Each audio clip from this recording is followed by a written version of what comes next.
ঘটনাটা হচ্ছে গত 2 বছর থেকে এই সমস্যাটা আর কি। সেই যখন এর আগে সরকার ছিল তখন থেকে তখনকার এমপিও এই বিষয়টা জানে, তিনিও বলছিল যে আমরা সেখানে তো গিয়ে বসে থাকবো না, এইটা গ্রামবাসী মিলে একটা সমাধান আপনাদেরকে করতে হবে। এখন ইউনো সাহেব আসছিল, আমরা তাদেরকে জানাইছিলাম এটা মাপামাপির পরে।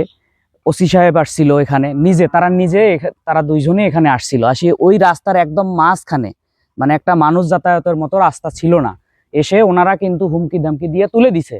দেওয়ার পর আমাদের সাথে তাদের কথা হয়েছে, তারা বলছে যে আপনাদের গ্রামবাসীদেরকে উদ্যোগ নিতে হবে এই বিষয়টা, আমরা তো পুলিশ প্রশাসন ওখানে যা বসে থাকবো না, আমরা হয়তো বা বারবার যে ওখান থেকে এটা ভেঙে দিয়ে চলে আসতে পারবো।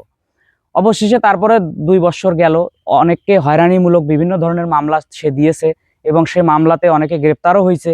তারপরেও আমাদের পক্ষ থেকে আমরা কোনোদিন আসি একটা খুঁটি কেউ উকরাই নাই। গত 2 বছর থেকে এত কষ্ট করছে মানুষ, তারপরেও কেউ খুঁটি উকরায় নাই, কেউ কোনোদিন এসে তাকে গালি দেয় নাই, এবং তারপরে হচ্ছে যে কেউ একটা মামলা পর্যন্ত দেয় নাই।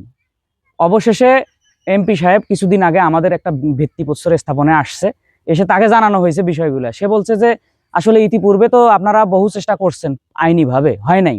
তা গ্রামবাসী যদি আপনারা এক পাশে থাকেন আর পুরো যদি একটা লোক এক পাশে থাকে, তাহলে এটা কিভাবে সম্ভব? আমি নিজেও সেখানে হেঁটে আসলাম, আমার গাড়ি ঢুকলো না। আজকে যদি এলাকায় একটা আগুন লাগে, একটা যদি মানুষ অসুস্থ হয়, আপনাদের ফায়ার সার্ভিস কিভাবে ঢুকবে? আপনারা কিভাবে এটা সহ্য করেন?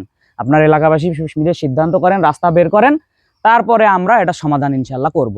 এই প্রেক্ষিতে আমরা রাস্তাটা এলাকাবাসী মিলে আমাদের যেটা মাপের মধ্যে পড়ছে, আমরা বহুবার মাপছি, এটা সবাই জানে, একটা বাচ্চা পর্যন্ত জানে যে মাপটা কোন দিক দিয়ে গেছে। এই যে এই গাছটাও কিন্তু পড়ছে, কিন্তু আমরা কিন্তু গাছটা কাটিনি, এই গাছটাও পড়ছে।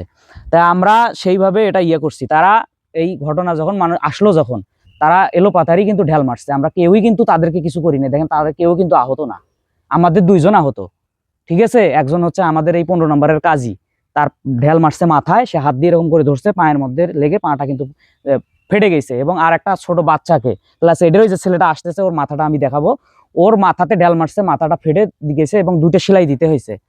এবং তারপরেও সে মামলা দিছে, আমরা কিন্তু মামলা এখন পর্যন্ত দেই নাই, ঠিক আছে। এই যে হয়রানিমূলক একটা কারবার, এবং গ্রামবাসী অতিষ্ঠ। আপনারা যান, এই গ্রাম থেকে শুরু করে আশেপাশে যত গ্রাম আছে, যদি ওর পক্ষ নিয়ে কেউ কথা বলে, তারপরে আমাকে এসে বলবেন, ঠিক আছে। আমাদের পরবর্তী পদক্ষেপ, আমরা চাই এই রাস্তার একটা সুষ্ঠু সমাধান হোক, ঠিক আছে। দিন শেষে কিন্তু তারাও আমার প্রতিবেশী, ঠিক আছে। তা আমরা চাই এই রাস্তার একটা সুষ্ঠু সমাধান হোক, এবং সেটা আইনিভাবে হোক বা এলাকা সালিশিভাবে হোক, বা আপনার সাংবাদিকরা যেটা ন্যায্য বিষয় যদি তুলে ধরে সমাধান হয়, আমরা আশা করি যে এটার একটা ভালো সলিউশন আসবে। আপনারা আসছেন, অসংখ্য ধন্যবাদ। সত্যকে এভাবে প্রচার করবেন সাংবাদিকরা, যেহেতু আমিও মিঠাপুকুর বিভিন্ন বিষয় নিয়ে কাজ করি। এটাই আর কি আমার বলার, ভাই।